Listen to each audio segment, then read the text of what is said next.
Welcome to Chandbagh School, Grade 9, Physics, Code 5054, Section 2 Newtonian Mechanics, Lecture number 15.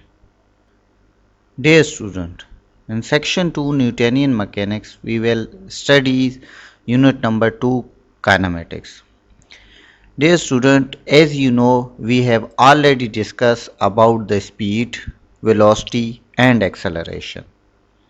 Now, in this unit, we will also discuss the graphical analysis of motion and free fall motion of the body. In unit number 2, in previous lectures, we have studied about the distance. Distance can be defined as total cover path between 2 points. Then we discussed the displacement. Displacement, you can say that the shortest direct distance between 2 points. The difference between the distance and displacement is that displacement is a vector quantity and distance is a scalar quantity. Then we discuss the speed. Speed can be defined as distance covered by object per unit time and it is a scalar quantity. Then we discuss the velocity. Velocity can be defined as displacement per unit time, or you can say displacement divided by time. It is a vector quantity.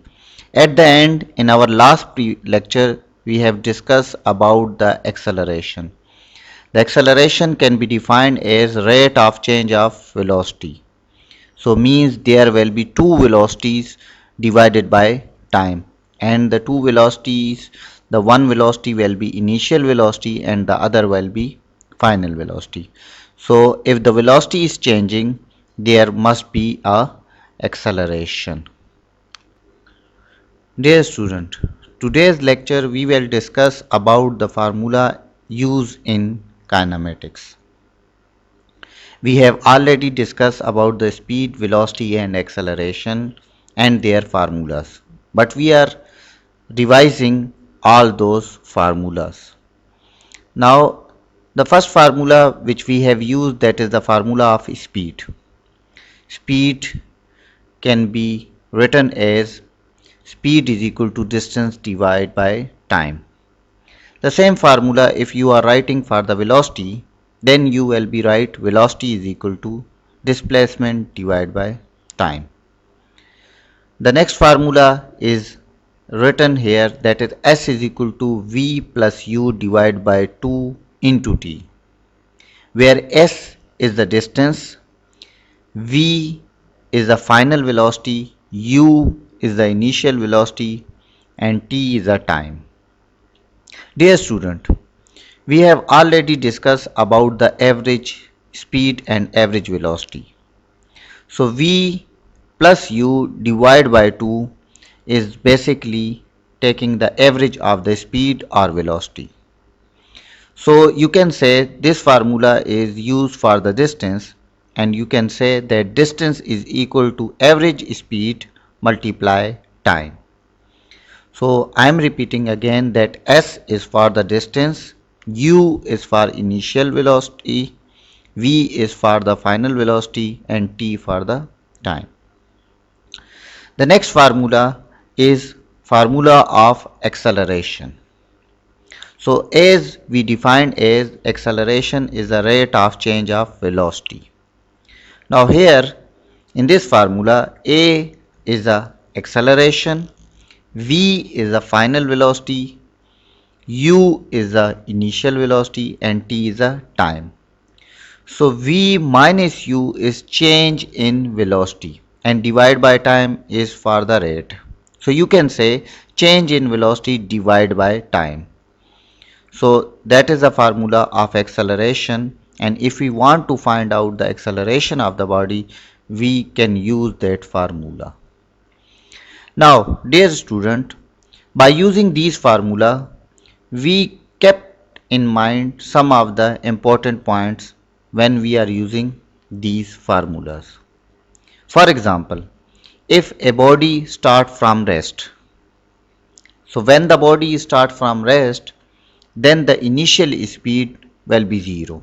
means u will be 0 and your acceleration formula will become a is equal to v divided by t.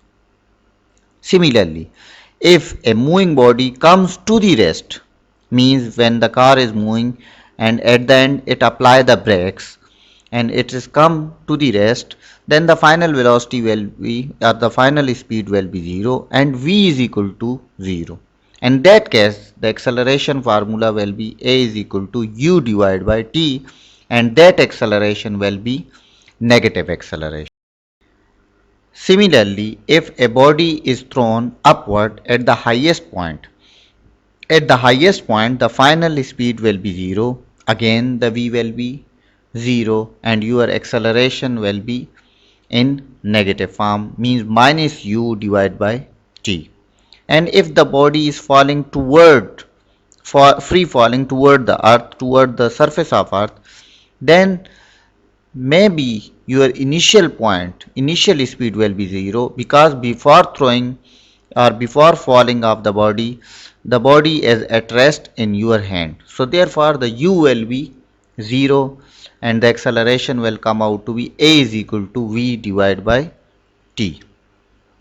Similarly, remember that point that time taken to reach maximum height will be equal to time taken to return to its original position. Means if you throw a ball in an upward direction, so the time it's taking to the reaching to the highest point and the time which taking it coming back to the surface, back to your hand will be the same. So dear student, that is for today's lecture. I hope you will understand the lecture. Best of luck for the next time.